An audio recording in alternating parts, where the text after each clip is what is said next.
Vastelavond komt eraan. In aanloop naar de Vastelavond organiseert de Uul in Roermond een nieuw groot evenement. Ik heb Dirk Frans aan de telefoon. Hij is vorst van de Stadscarnavalsvereniging. Goedemorgen, Dirk. Goedemorgen. Hey, wat gaan jullie doen? Nou, je zegt het al. Wij hebben een groot nieuw evenement bedacht. En niet zozeer omdat het nu per se groot moet zijn. Maar in elk geval wel iets nieuws voor de stad Roermond. Leuk, vertel.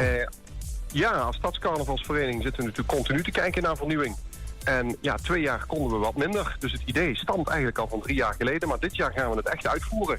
Het heet In de Spiegeltent op zijn Roermonds dialect. Ja. Het is dus ook in een echte spiegeltent. Een Jugendstil, zoals je misschien kent. Dus een echte mooie, echt gracieuze indruk willen we achterlaten bij de mensen.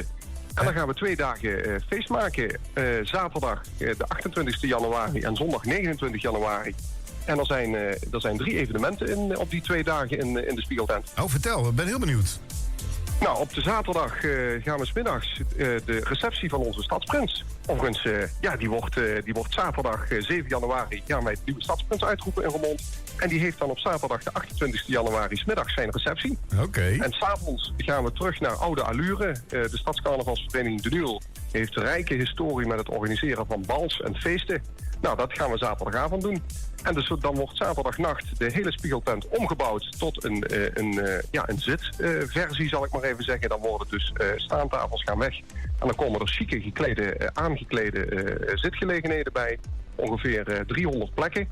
En dan wordt de zondag een matinee van tussen 11 en 12 tot ongeveer 6, 7 uur.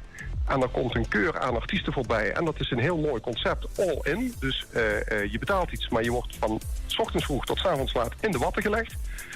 En dat is wel uniek voor dames en heren. Leuk. En er zijn natuurlijk heel veel herenzittingen, heel veel dameszittingen. Ja. Maar in Keulen is het gebruikelijk dat er ook, dat is de traditie daar, ook gezamenlijke zittingen en bals zijn. Dat kennen wij hier in Limburg en Roermond wat minder. En daarom hebben we gekozen, zodat of het nou zakelijk is of privé, ook de man of vrouw die directeur is van een bedrijf samen ook zijn partner een keer kan meenemen. Maar ook gewoon voor mensen die zich eens een hele dag lekker in de watten willen laten leggen. Dus het is eten, drinken, alles inclusief op de zondag. Ja, dat is zondag. En dan op zaterdag. Want ik vraag me dan af, die zondag is dan betaald. De zaterdag is dan gratis toegankelijk? Dat klopt. De zaterdag is de hele dag gratis. Dus het evenement rondom de receptie van de Stadsprins. Waar ook weer artiesten optreden. En dat loopt dan rondom de klok van 8 's avonds gaat die receptiesetting over in dus het Prinsenbal. Speciaal voor de Stadsprins, die dus 7 januari wordt uitgeroepen, is er een bal georganiseerd. Waar gratis toegankelijk entree voor heel Roermond in de setting van die Spiegeltent men kan komen. Ja, leuk. Het is niet de bedoeling dat dan de Stadsprins ergens in een hoek gaat staan en de hele avond alleen maar handjes geeft. Nee, het moet echt een feest zijn voor beleving. Dus de prins mengt zich onder zijn volk als stadsprins. Ja, en dan moet het gewoon een hele gezellige avond worden. Ik kan me voorstellen dat, als het nou heel erg druk wordt, hoe ga je dat doen? Of zijn er van tevoren dan gratis kaarten die je moet bestellen of reserveren? Of hoe werkt dat? Nou, ik hoop dat scenario zich voordoet. Dat we moeten gaan zeggen, de Spiegeltent is vol, zeg ik tegen jou, Daniel. Ja. Maar we weten het niet. We gaan het voor de eerste keer organiseren.